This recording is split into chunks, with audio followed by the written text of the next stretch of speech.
কিন্তু সে দূরের থেকে উনি রেহাই পেয়ে গেছে, ওনার দূরে ছেলে নেশা করে দূরে গেল। আর এই কারণে করছি যে এমন শাস্তি দেন যাতে ওরা জীবনে বাইরে হতে না।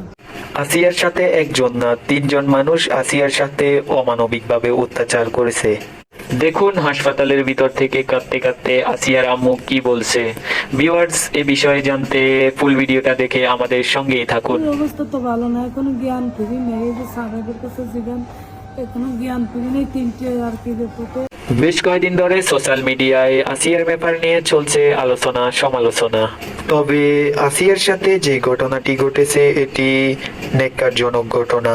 আসিয়ার সাথে হওয়া ঘটনাটি ইতিহাস হয়ে থাকবে বাংলাদেশে, কারণ আসিয়ার বয়স মাত্র 8 বছর। এই 8 বছরের শিশুর সাথে এই অমানবিক কাজ করাটা মোটেই ঠিক হয় নাই।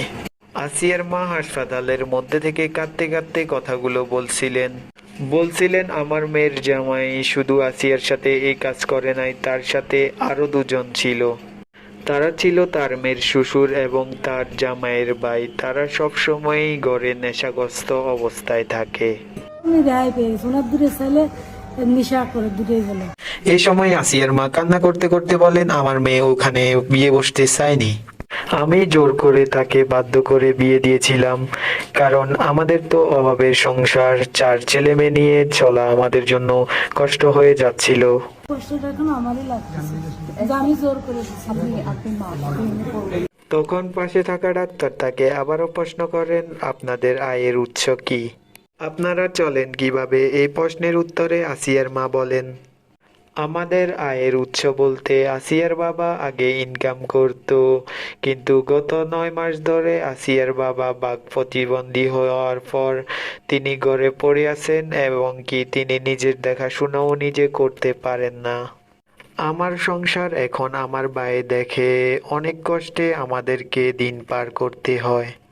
তাই সংসারের সদস্য বেশি হওয়ায় মেয়েকে অল্প বয়সে বিয়ে দিয়ে মেয়ে যেন ভালো থাকে ওই জন্য মেয়েকে ওই পরিবারে বিয়ে দিয়েছিল।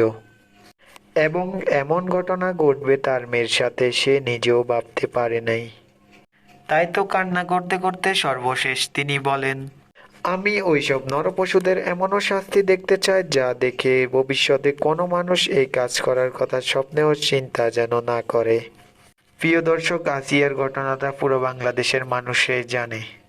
আসিয়ার সাথে যে অমানবিক নির্যাতনটি করা হয়েছে, ওই নরপশুদের কি এমন শাস্তি দেওয়া উচিত বলে আপনি মনে করেন? কমেন্ট করে জানাতে একদমই ভুলবেন না কিন্তু।